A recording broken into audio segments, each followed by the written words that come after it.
This is Penpoint, your source for the latest news.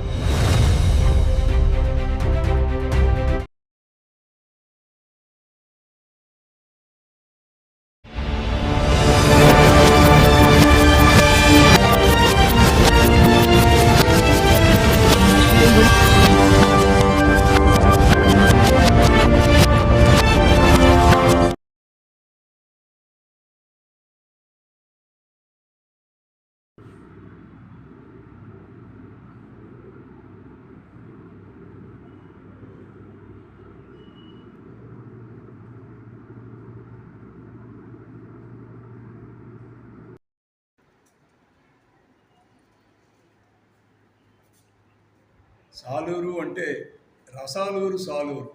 ఇది సాహిత్యం, సంగీతం అన్నీ కూడా మిళితమై ఎంతోమంది ఇక్కడి నుంచి నిష్ణాతులైనటువంటి ప్రతిభావంతులందరూ కూడా మన సినీ రంగంలో ఉన్నారు.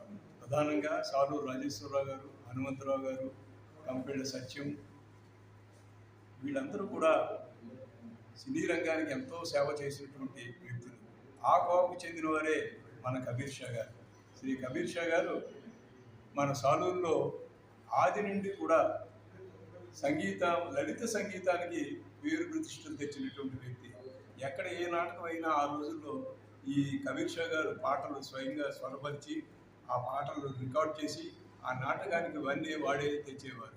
అటువంటి సంగీత ప్రతిష్టలు మన కబీర్ షా గారు టీము ప్రతి సంవత్సరం కూడా ఔత్సాహ గాయకుల్ని ప్రోత్సహించాలి అనేటువంటి దృష్టితో ఈ యొక్క స్వాతంత్ర దినోత్సవ సందర్భంగా ఇక్కడ పాటల పోటీలు నిర్వహించి ఆ పాటల్లో గెలుపొందినటువంటి విజేతలకు నగదు బహుమతులు కూడా అందించడం ఎప్పటి నుంచో వస్తున్నటువంటి విషయం.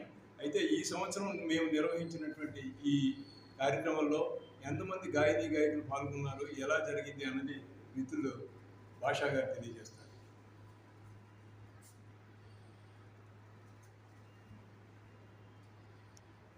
20 సంవత్సరాలుగా ఇక్కడ పాటల పోటీలు నిర్వహిస్తున్నాం ప్రతి సంవత్సరం. అలాగే సంవత్సరం కూడా ఇందులో అభివృద్ధి అనేది కనిపిస్తుంది మాకు. ఈ సంవత్సరం ఈ పాటల పోటీలకి సుమారు 26 మంది పాటల పోటీలకు వచ్చారు. వాళ్ళందరూ కూడా ఇందులో పిల్లలు ఉన్నారు, పెద్దలు ఉన్నారు. అయినా సరే వాళ్ళ శక్తికి మించి బాగానే పాటలు పాడి వినిపించారు.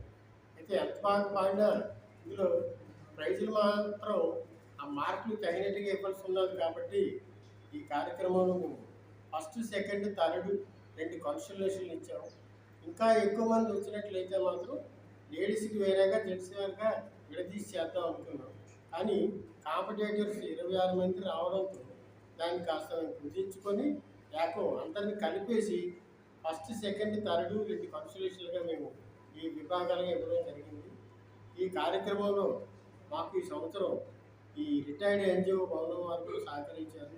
అలాగే నగదు బహుమతులు కూడా ఊళ్ళో పెద్దలందరూ సహకరించారు. కోసిరెడ్డి గేమారావు గారు, ఆర్సిటి మోహన్ రావు గారు, డాక్టర్ గణేశ్వరరావు గారు, ఇలాగా చాలామంది మాకు సహకరించారు. వారికి మా ధన్యవాదాలు. ఇంకా వీరికి ఇచ్చే బహుమతులు కూడా హైదరాబాద్ నివాసి అయినటువంటి శ్రీ అమలాపురం కన్నారావు గారు, వారి భార్య తరఫున అమలాపురం కామేశ్వరి గారి జ్ఞాపకార్థం ఈ జ్ఞాపకాలు అందించారు. వారికి కూడా మా ధన్యవాదాలు తెలియజేస్తున్నాం.